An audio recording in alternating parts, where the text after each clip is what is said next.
Hello. Seriously, welcome back. Seriously welcome back. I just wanted to tell you about my life here today. That's all that this podcast is about. This started as a dream 2 years ago. Well, almost like about 2 years ago, when I started making this podcast, and now it's ending. Just kidding. No, no, not really. I'm just going to tell you about my life. I actually thinking about changing the format up because I can take this in whatever direction I want because I haven't gathered enough of an audience that people would be so shocked if I took it in a different direction. Um, so let me just tell you about my life. I'm going to change the sensitivity on this microphone. That's part of my life. That's part of my life is changing this sensitivity on this microphone. You're probably not going in a good direction in entertainment, maybe if you're mentioning the microphone. That's probably not the point. Like you kind of have to be a a character, maybe, but I guess how much of a character do you want to be? Um, here's what I'm thinking I might do with this podcast because it's not going to stay in this format forever. Either I'm going to start having guests on a lot, or I might start playing Rocket League and may turn this into a Twitch account. It's not beneath me to do something like that. I could turn this podcast into a Twitch account whenever I want, or at least do that some of the time.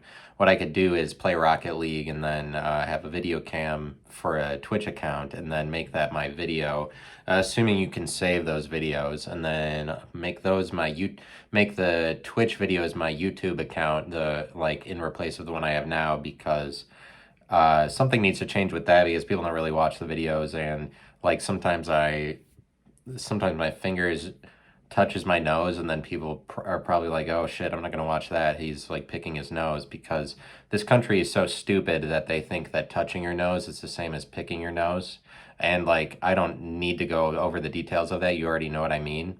Anytime that anybody touches their nose, it's like everyone gets to declare that you're picking your nose. I find that interesting. But the elephant in the room is the person picking their nose in the room. Additionally, like that's all that always is, like people know that someone's picking their nose if they are. It's like one of the biggest cultural taboos for some reason. Nobody even talks about it. You're not going to talk about it. And I just like to defend myself and say I was never picking my nose on camera.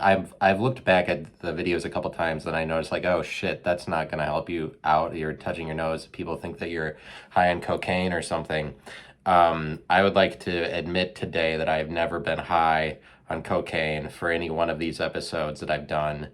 And that's being honest. I'm serious. Not for any episode that I've ever done for Identity or Currency was I ever high on cocaine, okay? And if you think that I was, then good on you. But you don't know me. You don't live this life.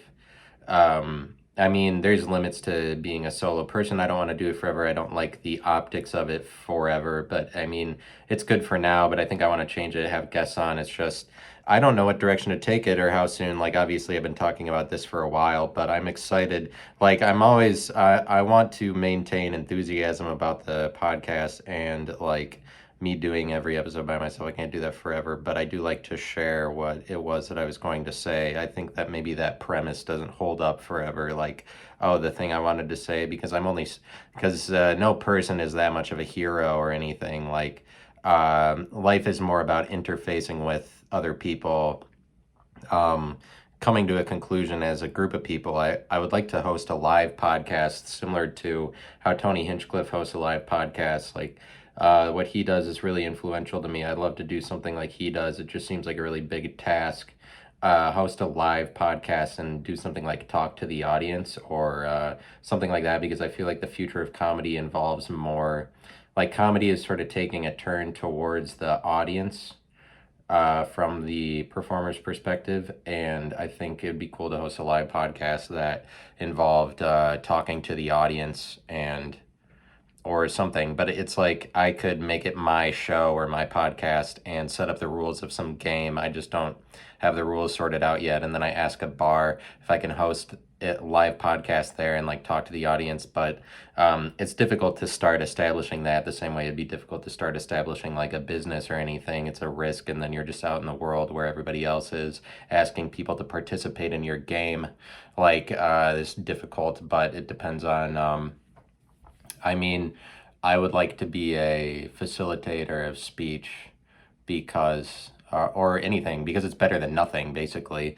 It's better than nothing. Like, you might say that that's not worth the effort, or nobody's even going to pay attention, or nobody's even going to, but I mean, these are things I say to myself in my own head, but like, this is like, oh, don't get yourself in over your head for something you're trying to do that you're unable to pull off. Like, it is something I could pull off. It's more a matter of recognizing that the world is already so futile as it is. It doesn't matter that you would, like, anybody can add anything because everybody is already under the pressure or expectation that it's like, it's supposed to be good or something that you do. Like, people should add to the world because you're already going to die, for one, but it's like, it doesn't matter because everybody knows that nobody knows anything. It's stop waiting around to know something. Stop waiting around to say that now I have the authority. But I don't know what I'm inspiring. It's just that it's kind of hollow for me to sit here and just record myself here. It's not very risky, and I don't like that, and it can't last forever. And so I'm hoping by the next episode I'm going to do that.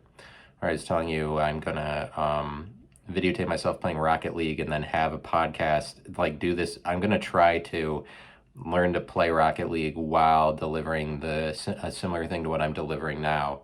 But it'd be a more open experience, and then you get to be on board with me because I'm trying to be a professional Rocket League player. But but don't laugh at me, don't call me names. In God's eyes, we're all the same. But it's not that laughable. It's kind of like Rocket League offers me this opportunity to become a pro at this thing, and I can get all of the experience for that.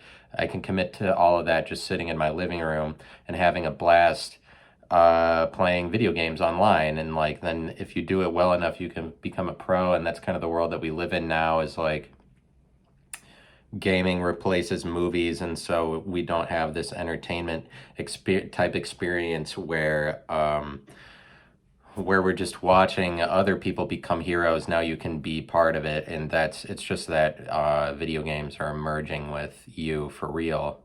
And that's what people sort of mean when they're like, oh, are we in a simulation or whatever. Like it's just that what the kind of things that people are discussing with that is the merging of video games with people, like, versus with movies. Movies, you do merge with the technology to some extent because you're just watching a hologram on a screen, and it's not really happening, or like actually. And like a lot of the programs that are created for that are fictitious. But I'm saying there's obviously a gradual change where we move off of movies because they aren't as entertaining.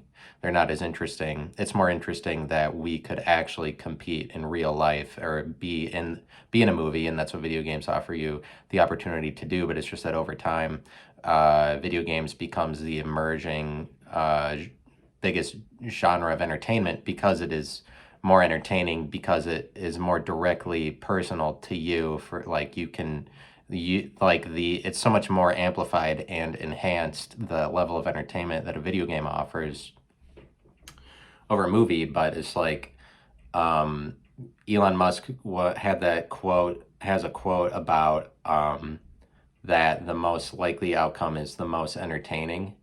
And he also talks about how if video game technology improves even slightly over the next, like, whatever years, it will become indistinguishable from reality. Or he's just kind of alluding to the improvement of video games is such that it's eventually becoming something closer and closer to reality. But kind of like what he means is that when you when people watch a TV show, they involve themselves in the show. They get locked into the scenario so much to the point that they're just sitting there sort of mindlessly but blankly staring at the same screen for half an hour. Like, you do that because you get lost in the world that is presented to you, the program. It's like a game. It's just that we don't see it as that as much because we're not actually playing it, but you're like throwing yourself into that scenario. You do the same thing with a book, but you become like, and Elon Musk also said, it's like sort of notoriously or famously said that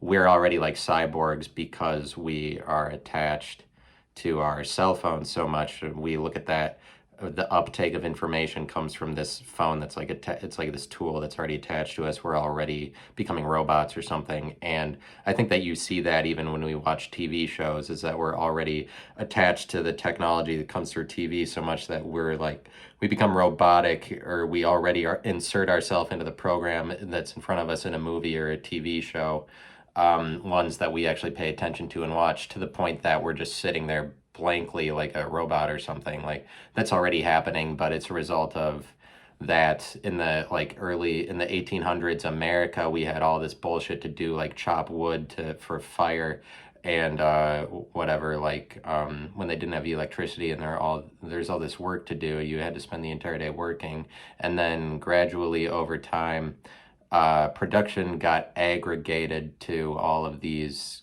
companies, I guess, kind of capitalistically.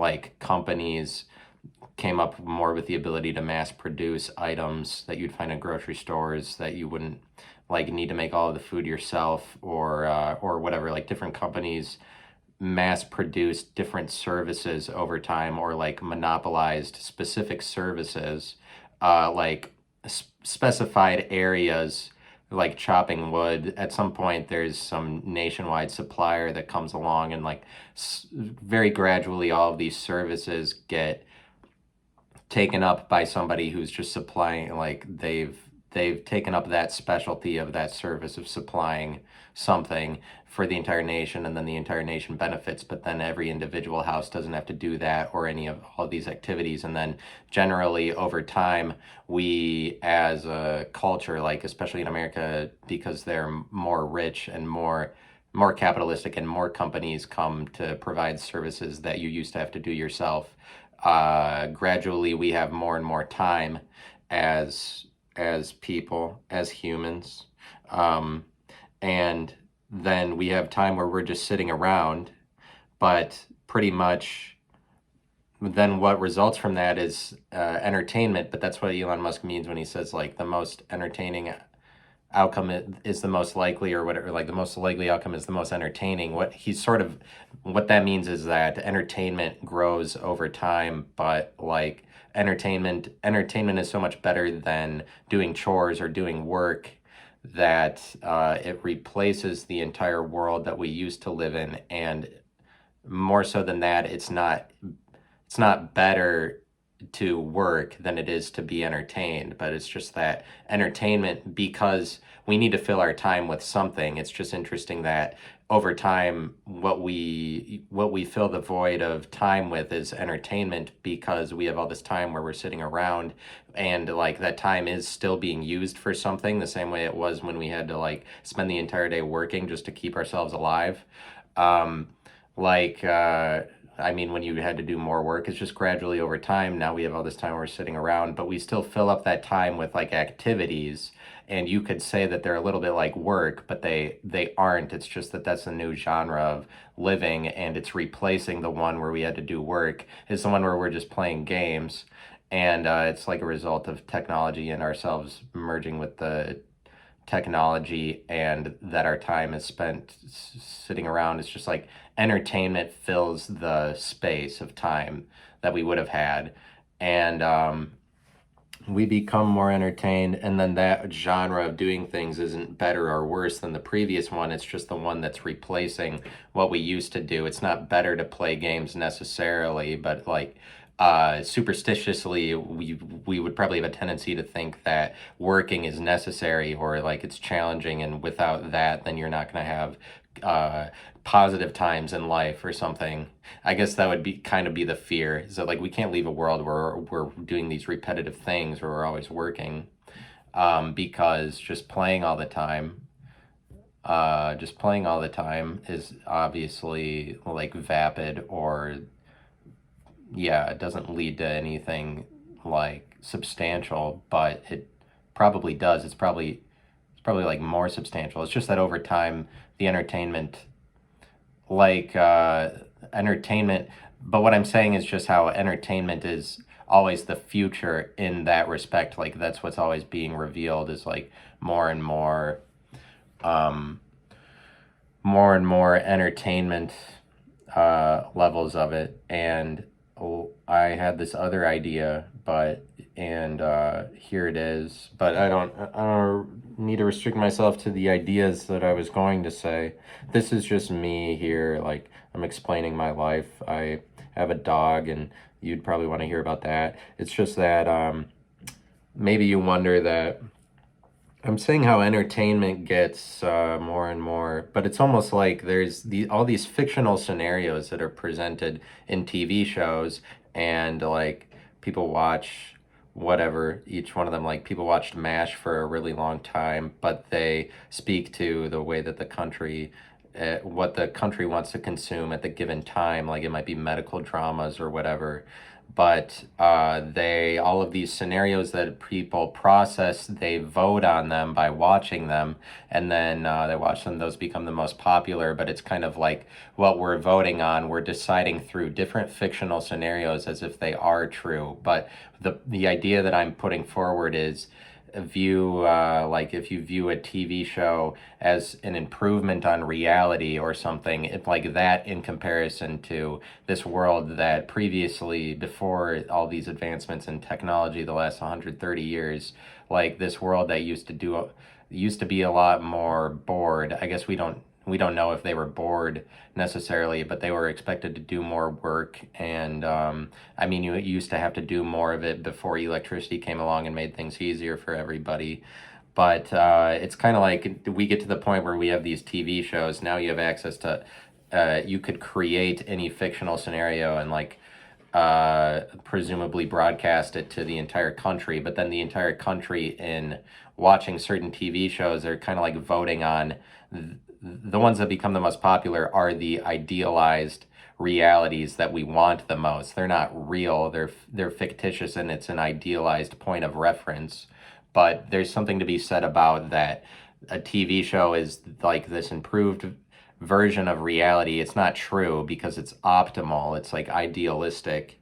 And we kind of, but like in a world that's becoming more virtual reality, that's kind of something that we have the opportunity to do, is vote on the fictional scenarios that we like the best. Like them, I mean, if you really consider the like virtual worlds that we would have the potential to go into, the physical world, like that's what I'm saying. It's just going along with that entertainment seems to always be the like more entertaining. It is the future because it's been that way that's what we've been doing for 200 years in a row, is like gradually infusing more entertainment into the hours in our day. So it's like it's really just going in that direction. But when it is that, it's kind of like we're introducing more and more fictional scenarios through TV shows into our actual lives, because you do actually spend if you watch a TV show or something on Netflix, you do actually spend half an hour of your day watching it, even if you know that it's fake and it's not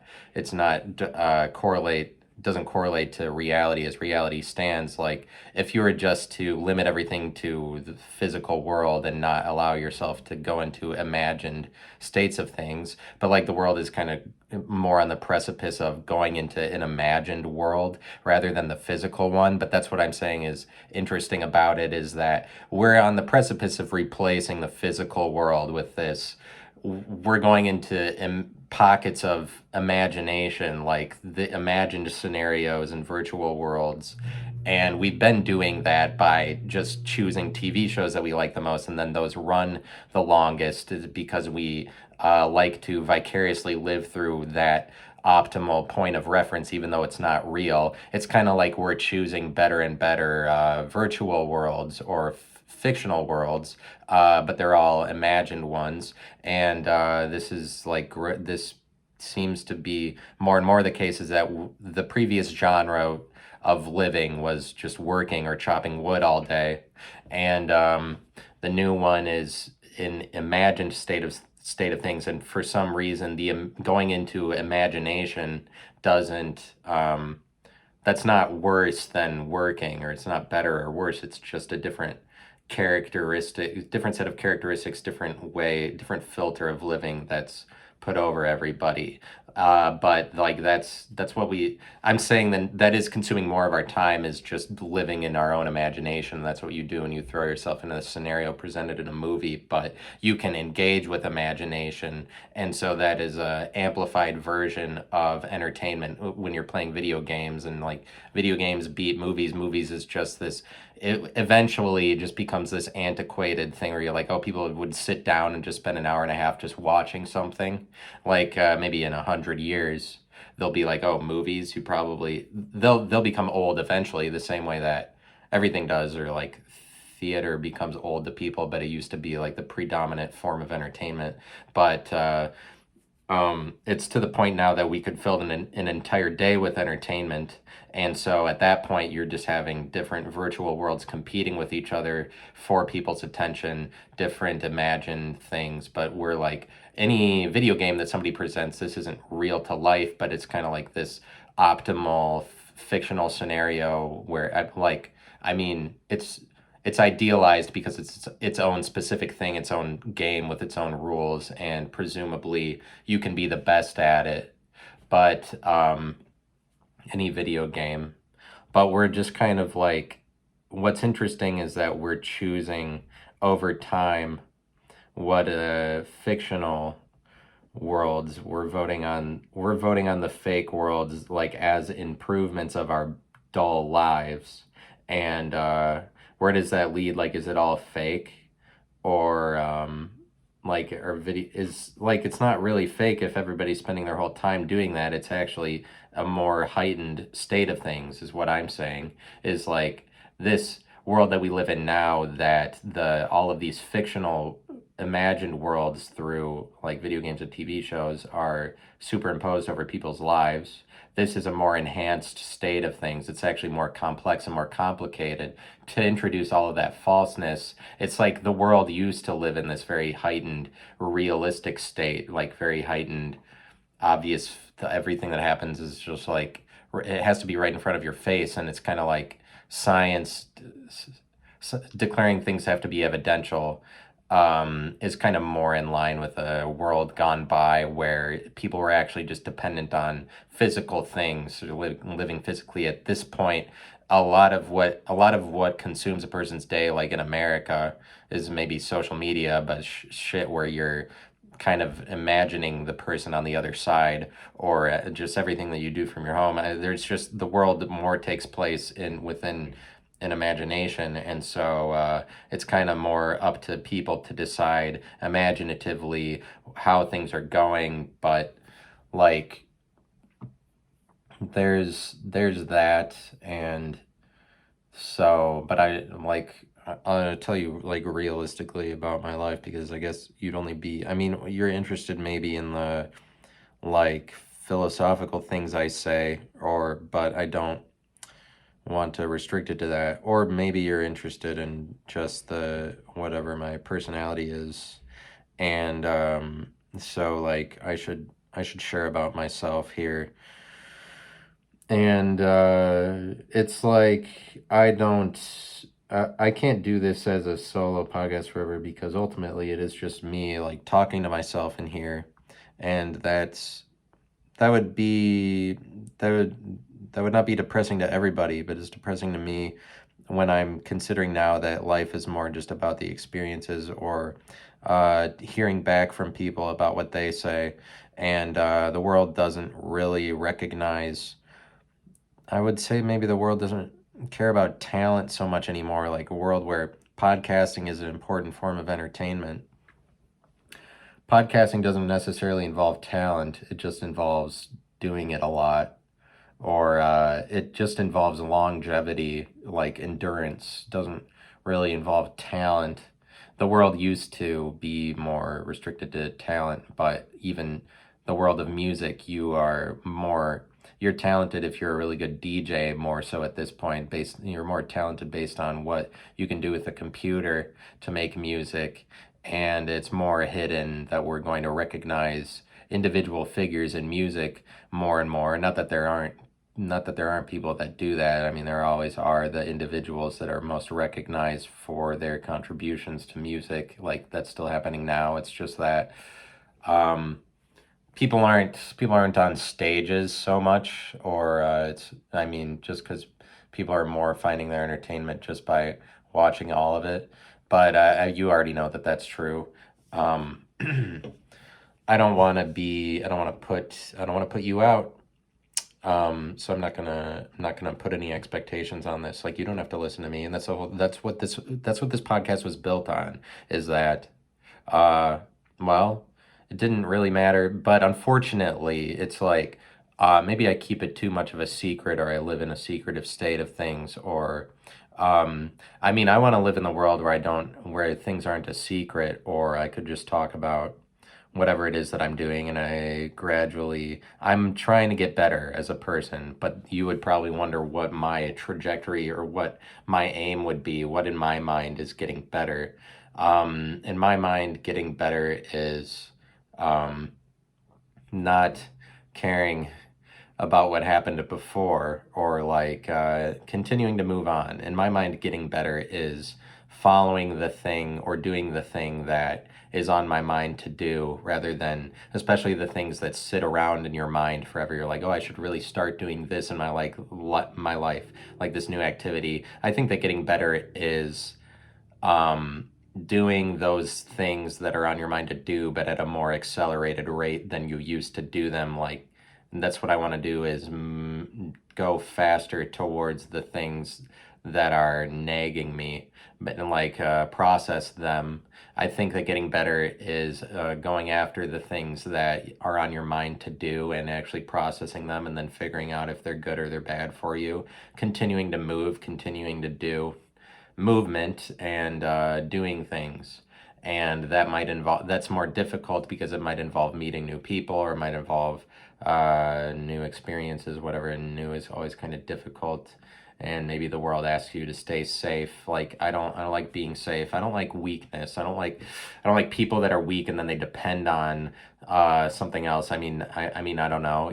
I'm not gonna attack weakness because it's not really likable. But I mean, some people would be like, oh, if you really hate weakness, then that's just a flaw that you have. You're not being vulnerable enough, or like, the world kind of, everybody wants to be a psychiatrist, and then they want to tell you that you have problems. Like, let me talk to you about dogs. And yeah, like, I don't want this to be a secret, but I feel like up until this point in my life, I've come across as secretive, and whether on purpose or not. Like, I kind of have secrets, or maybe I withhold myself too much from people, or think that there's something that I need to be saving, that people can't see everything that I'm about all at once, or whatever. Like, not being generous, but like, there might be some value in not being generous. So, like, you don't want to be a slut with all of your information. So it's like, it's good to be secretive to some extent.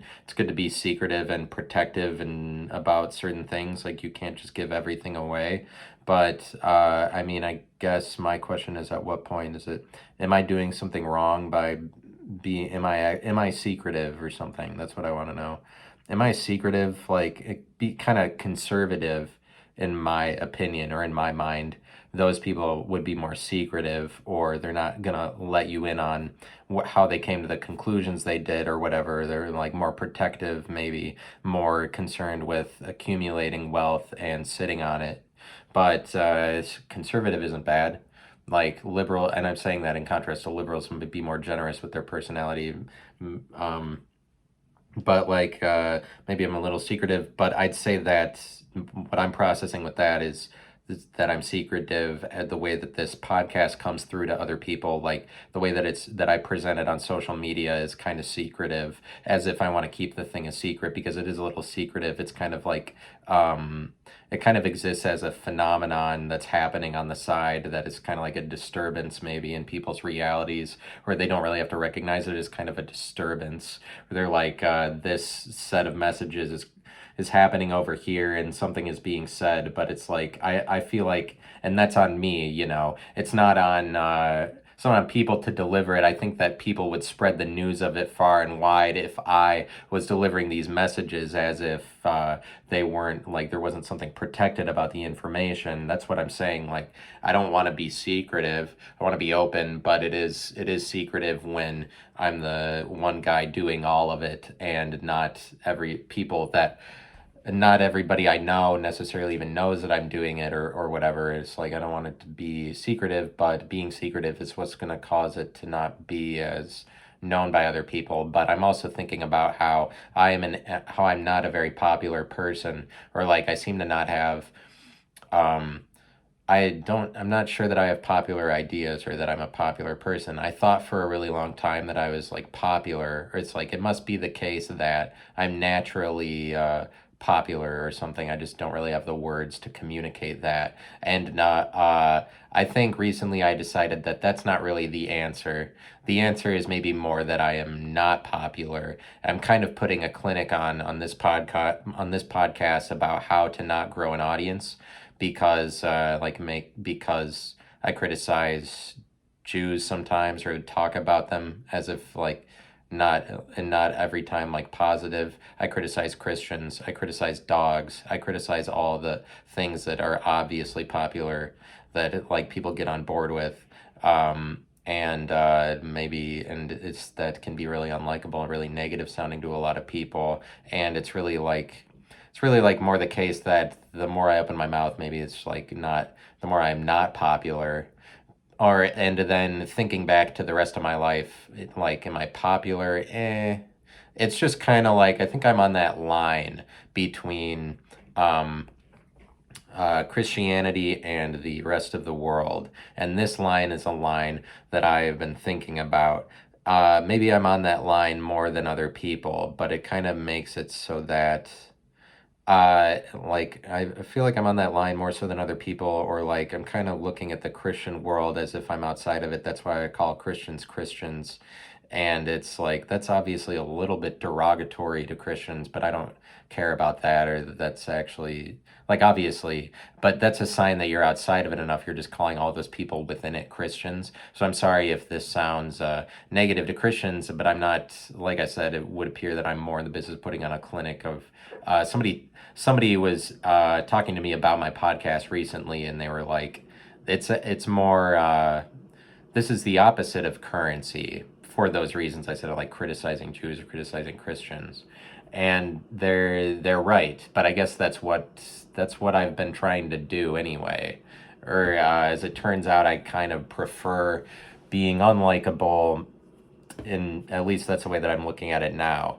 But what I was going to say was that there's a line between Christian and the world that's interesting to me, because this is like a group of people that the rest of the world looks on and they stigmatize them, they separate them, but it's really like the group of people, the Christians do more work to separate themselves than the world does to separate themselves from Christians. Christians do most of the work to make there be a divide between them and the rest of the world. And I'm saying that there is this divide there because because Christians make it a big deal. They say we're separate from the world in order to maintain individuality, but in order to maintain specialty, in order to maintain specialization, a special protected environment. And Christians are kind of secret, and unless you're Christian, you don't really know what's happening on the other side, the same way you do with any group of people. Same with moms and dads, and then moms and dads are like, you have no idea what it's like. And I've used this example before, but that's just like being a mom, in my opinion, is a little bit like a virus where you are locked into it permanently. Like I don't know what it's like to be a mom or a dad. I have a dog and people call me a dad. So apparently I am a dad, but they do that assuming that I'm going to keep this dog the entire time. That's a weird assumption for you to make on your part. Well, you're a dad the same way dads are dads because you're going to have this dog for its entire life since it was a kid and you're going to take care of it the entire time. In other people's minds, they would like it to be that this dog is my child so that they can pigeonhole me to the identity of a dad. But society is doing that to all dads and moms. But like, mom is this certain kind of virus that in a world that doesn't communicate what's on the other side of being a mom. Like when a baby is born, often there's a lot of times when a baby is born that a mom is also born and a dad is also born if it's their first baby. Moms are also born alongside the baby, but America is ageist because they put expectations on the parents to be completely separate from their children, and like I mean, there's a lot of societal pressure for moms to be moms and fulfill all of those obligations, and not just that, moms and dads to be good moms and dads, where it's like, well, if you're not a good dad, then you're a shitty dad that's like an alcoholic or beating your child. Like, you better be a good dad, but being a good dad means being in the top 50% in reality. So it's like, it's not actually that, it's not even probable that you'll be a good dad. It's 50-50, but people expect everyone to be a good dad. But in America, the obligations are more on moms and dads, I would argue, because likes America likes money more, and they like titles more, and they emphasize people's identities more as a result of that. And America is also Christian, so they're more litigious, and they expect people based on their titles to fulfill certain obligations legally more so. It's more, but I'm talking about just that the whole country is more in a TV show than other countries, and like relationship to this, and paparazzi shows, whatever, that America consumes so much TV that there's this more heightened state of publicity for anybody. Like, as a mom, this is more crosses over into the public life than maybe in other countries. But like the title, you're expected more so, I would argue, in America to adhere to or fulfill the title of being a mom, whatever. But what the point that I'm making is that moms, when they have a baby, it's like mom is almost like, because you're locked into that permanently and have to fulfill the obligations that are impressed on you, and I would say that maybe all of those obligations rush in at the point that you are a mom, and that's what's so shocking about it, because it would appear that there's this phenomenon about being a mom, according to all moms, that once you are that, then you have no idea what it's like. All of a sudden everything changes for you. You have a baby, and like moms and dads are like this, like everything changes. I think part of that is the contractual forever engagement of being a mom, and then but also the like America expects you to be a mom and the kid to be a kid, and there to be this separation there. Parents aren't supposed to be friends with their kids, and this is reinforced through TV and movies, is like this big separation between parents and children, as if the parents were never children. And it's a certain separation that happens. Like, my parents, like there's dominance that's expected out of parents because they're supposed to be completely over their children, because children and parents are supposed to be separated. Like, there's a lot of stigma with that. There's a lot of power that is perceived into the divide between parents and children, or at least too much in this country, probably because of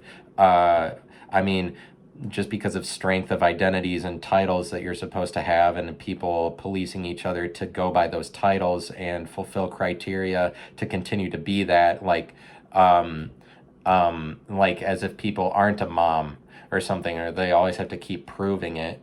But I'm saying that you have a mom has a child, and we hear that there's this thing that happens on the other side, but all of us who aren't moms and dads, we would like to hear more information. Could you please let us in on that? Could you tell us more? But they're not going to, because of the identity of a mom is such that it's like being a mom maybe is like this virus where I'm trying to rebuke myself for saying all of this because I don't want to sound ugly to people, so I'm not getting through it very cleanly. I'm just saying that mom is like this virus that you have forever at the point that you are a mom, and it's almost like it tries to get people on its side or get other people to be moms by not telling them the full extent of what it means to be one, like all of the negative feelings that come with it, of like being locked into the contract of now your life has changed forever, and the negative parts of it aren't communicated very often because people don't want to look like they made bad decisions or whatever. And so because this communication, but whatever, I've spoken of this before. I actually don't know what the audience wants, but I just feel like I try to restrict myself if I get too far, and this is what ruins my podcast ultimately, is like me restricting myself from saying these things even though I've said similar things before. But what helps is when I expand on them, but I don't allow myself to expand if I feel like people are getting angry at me at the other side of the thing. But it's like I just whatever, like I notice that my listenership goes down pretty much any time that I say critical things about Christianity or the cross, which just proves the point that I'm making about Christianity being such an influential popular culture that you basically can't say negative things about Christians. Like my listens go down after episodes that I say negative things about them, because people think that you have an agenda. And it's not that I have an agenda, it's just that things sound a bit more like I do, or they sound a bit more like propaganda, or that I'm just angry about something that I'm not saying completely if I allow it to be that, or I don't allow myself to just say it. Like, I don't really like Jesus is mostly it, and I'm trying to come up with words to express this. And I'm saying that this is a reality for me. I'm not a big fan of Jesus, and let me tell you how I feel about Jesus. Like I'm on the couch here, and you're my therapist. Let me tell you how I feel about Jesus. He's totally Jesus. I feel like Jesus silences people. I feel like the longer that you're in a Christian church is the more that you're just kind of like going to sleep in life, and it's because Jesus as a person takes the excuse for you to create things on your own. And I feel like he silences people, like he lasts so long that you have to die within his timeline. And it's just that there's different perceptions of time. There's one that predominantly gets all of the credit and really all of the perception itself for it's the Christ timeline, but it's like in North Korea they think it's year 111. I forget if I've said this before. Let me think. I don't know. What was my previous episode? It was about my last episode was called Narrative. I don't know if I said these things. I probably didn't. North Korea, they think it's the year 111, but they basically have this alternate timeline that they're giving credit to for this is how the world is run. But it's not better. It's just less popular than the Christ one. But but Hebrew calendar, like Judaism or Jews, believe that the year is 5782 or something, because they don't recognize Christ in the middle of that span of time, but they're living off an alternate timeline. But there's nothing but alternate timelines. There's the timeline of Chinese history, and that's a timeline all its own, that it's like you could set all of time by that timeline. Maybe China actually outlives Christ. It's the same as the pyramids. The pyramids outlive Christ. They go longer than that. I can't remember if I said this before, and it's making me feel unmotivated to say it. And that's all good. It's because I don't go back and listen to all my episodes anymore. I don't go back and listen to them to edit them, so I less keep track of what I had already said. But that's the reason for that. But there's this, it's just that the virus of moms makes it so that they contagiously want other people to be infected with the virus, so they're not saying anything about it, because like it's like moms want people to endure the same fate as them, so they're not going to tell you what it's like. but it's just saying that you as a parent will always see your kid as a kid. It's just maintaining this separation that is completely unnecessary. But it's like saying parents try to be dominant. They try to live in silence, like not say that many things. Like the way that a parent keeps the doors locked as they go around to the driver's side while their kids are waiting outside in the cold while the door is still locked, and the parent waits till they sit down to unlock the doors and then doesn't say anything about why they did that. That's because society asks parents to be dominant and like not even give an explanation as to why. But it's like there's supposed to be this separation. I don't really know why. It's maybe so that older people or parents can maintain more power and more control over their kids and prevent their kids from making them look stupid or whatever. I mean, it's just a lot of societal obligations of kids can't look at these ways, and then if they do, it goes back to the parent. The parent is blamed for everything, and so they really have to be dominant, so be controlling, so that nothing stupid ever happens, because society can't see anything stupid out of you or your kids.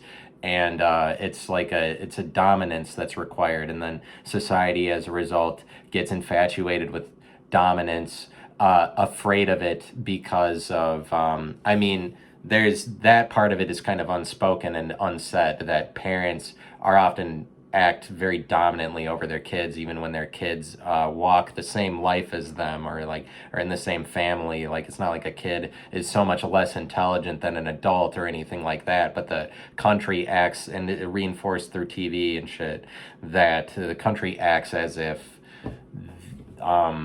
they're completely separate. Kids are very stupid and adults are smart, and it's not really that way. I'm just saying, like, but what's going on with dogs in the country I think is kind of ridiculous, because like over a long time I've been trying to figure out what so I'm trying to maybe just say something about myself rather than be secretive, but I'm being too secretive. But there's like a theme. Sometimes I'm like selling out, like, oh, this has to be on theme, or maybe themes don't really matter anymore in the world at all, the same way that being theatrical doesn't, like, everything is being exposed and you have to be more exposed to make it popularly. And so I'm just trying to make it popularly, but not really, because I'm not good at it.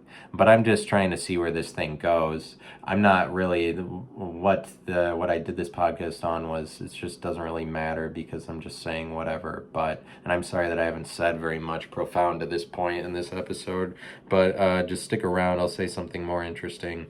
And maybe this is just a lull of an episode, but it's like being secrets aren't very entertaining, right? Or are they? But they're undefinable. But I wanted to talk about like problems and answers, but then I started talking about all this other bullshit, and like, talk about dogs. Let me talk about how Jesus is like, I guess my problem with Jesus is that I think he silences people, but he's like the answer. But answers are more superficial than problems are. Problems go deeper than answers, and problems generate the answers. Problems are deeper than answers. Answers are more surface level. Answers surface more, because a problem generates a lot of answers. Any one answer is a bit more superficial, but it's kind of like there's the divide between the world and Jesus, and like, what needs to happen to integrate Christianity into the rest of the world is my question. Or does it have to happen? Like, I think that this separation doesn't help things. I think that Christians should be more, because the world is actually not that exciting a place. It's just that things kind of happen differently in the world than they do in Christianity. I think in Christianity, the entire environment is sarcastic, and they're kind of like, you have the opportunity to just have fun more so, but in the world, you're kind of expected to make something of yourself. And there is this difference between these realities, like, because Christians make it so that they live in a different world than the world. But it's like, in the world, things are more serious and more literal overall. Like the less religious that you're getting is the more that things are just really literal, and like that's not necessarily better than a religious world. But I don't. I just would like to process some things about Christ or my relationship to it, or like kind of my relationship to individuality, because now I'm saying on here about how Christ is like the greatest individual that there ever has been, but he's like this example of life for people. He's kind of like the greatest example that you can have, and it's almost, in my opinion, it's almost to the point that anybody making something of themselves in the world, but like Jesus, and you look up what he's saying in the Gospels, he's always talking about this between the world and Christianity, and the disciples are asking him like, are you going to when are you going to reveal yourself to the world when you've revealed yourselves to us, or something. And like there's always that between the whatever Jesus is creating, and then that how that's separate from the world, and the disciples are asking about the dynamic between the world and him, world and Christ. And the world is so like popularly they recognize Christ. But what's interesting to me is that the world is not talking very much about how Christians have convinced everybody to live on Christ's timeline when the rest of the world doesn't believe he rose from the dead. But like this is literally what we're doing in life, is this is literally what we're doing in life is we're living on the timeline of Jesus because he's the only person that anyone thinks rose from the dead, and so people think he's still alive. Like we're counting his years the same way we would count anybody else's years, and we're measuring his legacy the same way we'd measure somebody else's, and we can see how much money that Christ produces because of all of the wealth that's held by Christians as a group of people, and like how many people believe in that versus, and I know that maybe there's actually more Nike swooshes in the world than there are crosses. Like maybe Nike is a better brand right now, arguably, than the cross. But like over time, like Nike doesn't hold 55% of the world's wealth. People that use Nike don't, you know. I mean, who knows what that statistic is, but it's not what Christians have, and Nike hasn't lasted for 2,000 years. So in case you were like, oh, the swoosh, you didn't bring that up, that's just as good a brand as a cross, whenever I was doing that previously, talking about that. But like I should just be more open about like how do I feel about Christ. I'll try to do that as time goes on. I'll try to be more like, this is what I feel about it, or like the problems that it causes. But it's like maybe there's too much focus on that Jesus is the answer or something, but it's like people come along and they build a legacy, and then they're an answer for people, or they're a safe place for people. Like anything that is temporarily an answer is temporarily a safe place. You can do it just with a word or a feeling or a mood or an identity. Like if you are anything, then that is kind of a safe place for you to live in that, especially if it's like a career and identity that makes you money. It's this safe place of living. And people can talk about moods the same way, like love or even happiness. People are trying to get to happiness because that's like, I mean, being in a happy state of things, you're like, I'm safe here, when there's also sadness, when it's like you can't rule out. But like any place that you're staying there for too long is, I mean, it's okay to be safe. It's okay to be dependent on something else. Like people are using different people's legacies as safe houses for them to hang out in, because they're like, oh, this is the person I believe the most, but that person is the one taking the responsibility to create the house that's safe. Or like but any person, any celebrity, any figure that comes out with their own thing, or any person writing a self-help book, is a safe house that you can live in that reality, or they're like, the reality according to them is reality, and then you can feel safe by identifying to that, or feeling the same as everybody else who does, like putting yourself in a group, whatever. Obviously this isn't bad. It's almost like I'm just saying that I hate weakness or something. Like I hate people who depend, and maybe it's true, but maybe I do malign weakness, and maybe that's something, but it's like people get mad at you people think that you always have a problem, is partially what I'm trying to say right now. People always think you have a problem because everybody is like, people try to act like psychiatrists. I was doing this for a while in my life, and it was probably really obnoxious to people. I was walking around thinking that people had this major underlying problem, that it was like fixable, or maybe you could direct them to the right mediums, or like to for them to help themselves out. Or it's like, I was kind of, for a little bit in life, I was living as if it was possible to fix people's, like, people had this problem that was answerable, and it's like, maybe they, like, and I would do this to people, or like view people this way, and people still do this today, and I have departed from looking at people and thinking there's an underlying problem, because I found that it's not helpful. But people kind of do this to you in different areas. Like, if you have a dog and I tell people that I don't like this dog, they don't believe me. They take the dog's side. I think they look at me as if I have some emotional problem, because I do want to, like, throw this dog out of a window pretty consistently, pretty routinely. I just want to throw him off a bridge, like, all the time.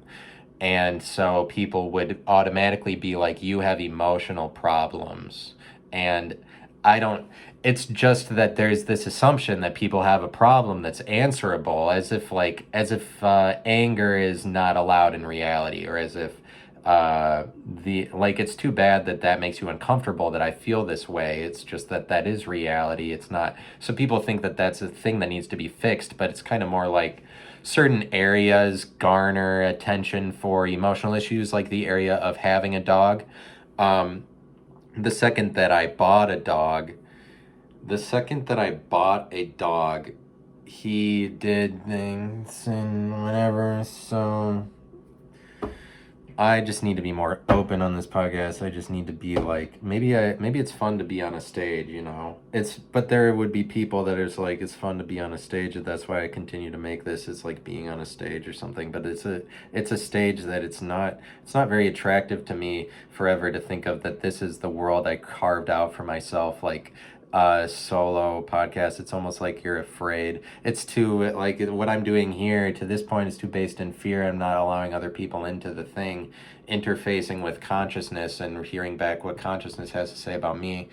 But like, it's a thing with problems. But in this area of dogs, people are like, and if you'll stay with me, if you give me the freedom to go a little bit longer, because maybe it took me a while to get into whatever I wanted to say, if you would be so kind as to bear with me as I drink this Red Bull for a few seconds. I'm trying to get out with the thing that's interesting to say.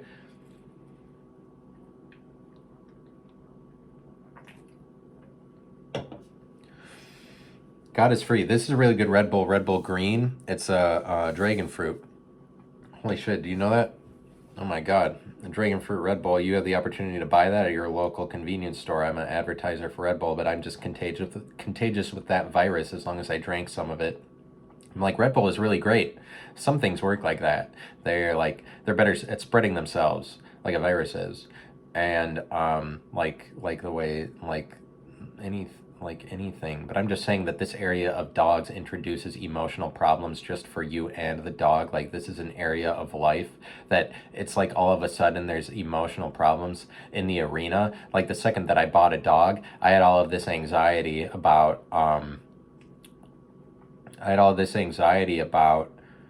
having this dog. And anxiety is realm of thought that's difficult to explain, like, and we don't really specify. It's hard to specify what anxiety is, because it can manifest itself as anything, and everybody has different anxieties and different ways of explaining them. But it's almost like anxiety is a word that goes over all of these areas of life that you as an individual have no explanation for. Like, when you get an anxiety, you get a real one, and the anxiety is bad. That's when you have something that you can't explain to other people because it's so specific to you. And like, to the point that you would be afraid that it doesn't even exist in reality, because it's so, you're so unrelatable to other people in the problem that you have. Like, having anxiety is like having things that you can't communicate, I would say. But anxiety is like kind of goes over this whole area. It's kind of this nebulous definition for a very wide area of things that people have difficulty processing, but it's like people have trouble communicating because the problem they have, they think is so specific to them that they don't even say it. But it's like the battle with anxiety is saying that there is a problem, and it's like involves a lot of lack of communication and a lot of you comparing yourself to other people, thinking that you don't exist in reality. Like when people have have a fear of public speaking, that's in my experience, fear of public speaking is because of self-comparison, or like I might do or say speech or presentation that's so out of reality that I'm completely unacceptable, and it's like it will be proven that I don't exist here or don't belong at all. It's like a lot of self-comparison is a lot of measuring up to an image that you think that you don't measure up to because the problem you have is so difficult for anybody else to understand that you'll never measure up to the expectations of person or human, or like averagely, or like that's what I'd say that it is. It's based on a lot of self-comparison, and I think that I think honestly that there's problems with Jesus and the image of Jesus and how much that's impressed on the entire world. Like Jesus is like, we live in a world maybe that's, and as a result of that, more capitalistic, who has the biggest dick, and basically who has a better legacy, who has a bigger dick than Jesus. Jesus has the biggest dick, and so maybe you're put out by me saying these things, or you think like I have an agenda that I'm not delivering on. I'm trying to process this because I've heard a lot about Christ, or had a lot of Christ impressed on me, and so I'm kind of just processing it out, trying to figure out what is the deal with I don't understand my relationship to even individuality, like different figures, different individuals that I come to say are something like God, and like that Christ, who is kind of the de facto one of those, and trying to process my own relationship to individuality, get out of these boxes that I'm in, get out of my imagination more, both on this podcast and even on stage when I do comedy, like be more open to the world, make my life less a secret, but like break out of individuality itself. And then kind of what stands in the way is all of this Christ that doesn't go away, because like obviously Christ has been impressed on my life for so long. I couldn't say that I'm done with it, even though I say things on here like I'm not a Christian anymore. I am not a Christian anymore. It's just that doesn't go away when it was like so much of when I was doing Christ for so long and was committed to that. It doesn't really go away, and so I'm processing things about it, and so it won't necessarily sound positive or negative towards Christ, and that's what I'm saying is like Christ is this image and is maybe more a cause of anxiety for the entire world than people think it is, maybe because there's so many Christians, but yet they're in secret, like 31% of the world, but they kind of maintain secrecy, they maintain separation all their own, and it's kind of like a thing that's unsaid, or like the world isn't processing how like we're all living on this one guy's timeline. But there's a lot of self-comparison. I would say that generally you could kind of point to Christ as the head image that people would think that they're not living up to, like that there are images that people aren't measuring up to, then they think that that's true. Self-comparison wise, or like I don't measure up to the way that a person is supposed to look, like standards and rules. I'd say that like as far as images you're not measuring up to, Jesus is a major one, and also we're completely under his shadow all of the time. Every time is under his shadow, but it's like we think that he's still alive, and that's why people's entire years lifespan is contained within Jesus's lifespan. But it's like Johnny Carson dies, he's on TV for 30 years, memorable, visible figure for everybody, and Jesus wins automatically the second he dies. So because Jesus beat Hollywood, Like, he's beating Hollywood right now. Hollywood is dissolving, but Jesus is going to live longer than that. People who believe in Jesus beats Hollywood. Jesus beats Johnny Carson. Michael Jackson dies. Oh, Jesus wins. It's almost like every individual who tries to make something of themselves is living in the shadow of Jesus the entire time, or like they're building a legacy or trying to, the way that Jesus did. But Jesus takes another one anytime one of them dies. And is this world the best one to live in? Like, what do I propose alternatively? Well, like, alternatively, there's all these timelines. Like, the history of China is that's a timeline. There's only infinite timelines for you to recognize, like, even ones that aren't, like, it's more difficult to recognize a timeline in the past that wouldn't be across recorded historical events, but even just in history. But it's like we base everything off of the timeline of this one historical timeline, when there are all of these histories of all these individual countries or people that you could technically set all of the entire world by, but we're only going off of one. But the world just doesn't recognize different timelines for some reason, is because we continue to live on the one standard that makes everybody feel like safe, basically. Like, everybody can continue to live on this the example of Christ and use that as an excuse. But I'm just saying, like, yeah, like, the maybe this is a kind of disconnected episode, but I'm saying that it's about me. This podcast is all about me. I'm trying to be less secretive, and maybe while being a Christian, I was expected to act like Christ and be like Christ, and so now I'm just thinking about maybe a departure, what a departure from having to measure up to the image of Christ looks like in my life. And it's kind of like something like getting out of secrecy and being more in the world, and not giving power to the divide that exists between Christianity and the world. But it's like I'd be afraid to just be in the world. But I'm already Christian, like, I'm already both of them. Just be in the world might be kind of dark or kind of bleak, because it's just like you're totally on your own. But that's the dynamic, is like, when you're in the Christian church, you're under the cover of Jesus and you're safe in there. And that's what they propose to you, is that we came up with this way to, like, take a forever pill and then you're good for all of the rest of your life. Because that's kind of what the secret sentences are for the Christian church, is you take a forever pill and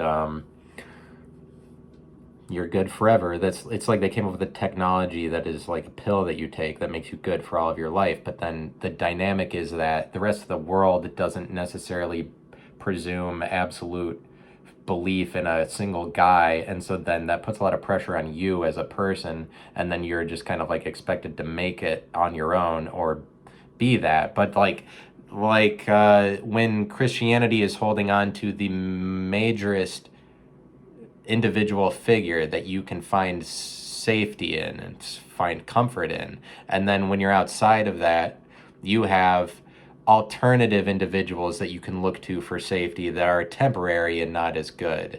But both of these realities, Christian and the world, coexist in the same world. And you call it the world, you don't have to. They both exist in the earth. And what am I supposed to do about that? I think it's just kind of like I can give power to the popular perception, because the most popular timeline is the Jesus one, but it's like Jews are on a different timeline that is an alternate perception to the main one, the popular one of Jesus, and then North Korea is on an alternate timeline. I'm just saying that over time it's possible that we just decentralize this single standard of time that we have. But like, how long can we presume a lot of power in this divide between Christ and the world? Or like, how long can Christians maintain separation? I wonder. I'm just trying to think. Like, I don't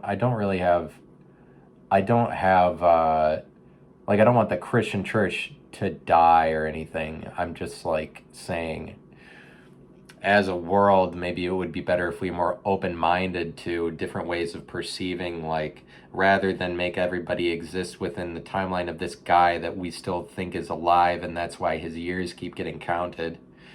And like, And is that world of self-comparison a prosperous one for all of us, where none of us, but that's a world where when people die, they're dead, and you're like, well, they died, even though there's people like Norm Macdonald or whoever, that there's all these videos of them online. Actually, there aren't any videos of Jesus, by the way, but we remember him the longest because of belief, because of the idea of belief and power of belief.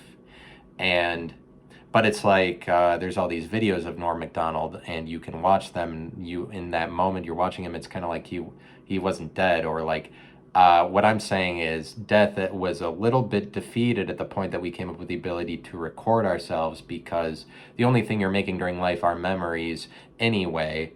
And but as long as like everybody is a sub timeline within the timeline of Jesus, you're more prone to saying that when someone's dead, then they're dead because they didn't outlive the guy that's still alive, because as if it's possible. But I'm making the point that death isn't absolute as much as that, because the memories that you have is like people are still around. It's not like it ends, when somebody's dead. It's not like it ends, because whatever person was there put this energy into the world that reverberates and influences people for years and years. And depending on your level of influence, like that kind of just gets put into the collection of all things that are influencing everybody, and like everything is connected. But it's like what you influence continues to go on for years and years and years, depending on how much you influence anything. Like, rather than that you die, it's just that like everybody besides Jesus, when they die, we're like, oh my God, that's the end. And it's really like people do, it's not over the same way that when you break up with somebody, it's not done. You still carry that around with you, or like that relationship. When you stop seeing somebody, you still feel sad that they're not there when they're not, and like you still remember them and think about people. Like just to call all of it death is kind of closed-minded, but I think as a result of, and some of it is just comparison to a guy that, like, well, we didn't win the game like the guy did, like Jesus. But what I'm trying to say is I hope I didn't fucking lose everybody with whatever I was saying the first 25 minutes. I'm saying that dogs are like,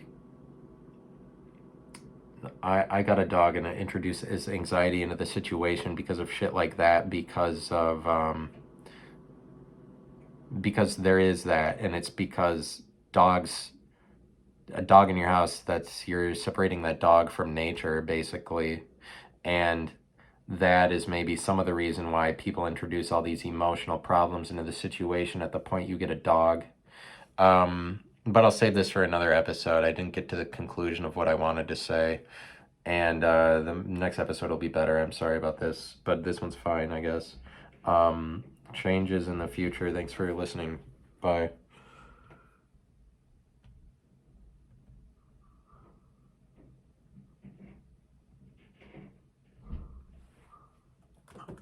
I don't care. Secretive.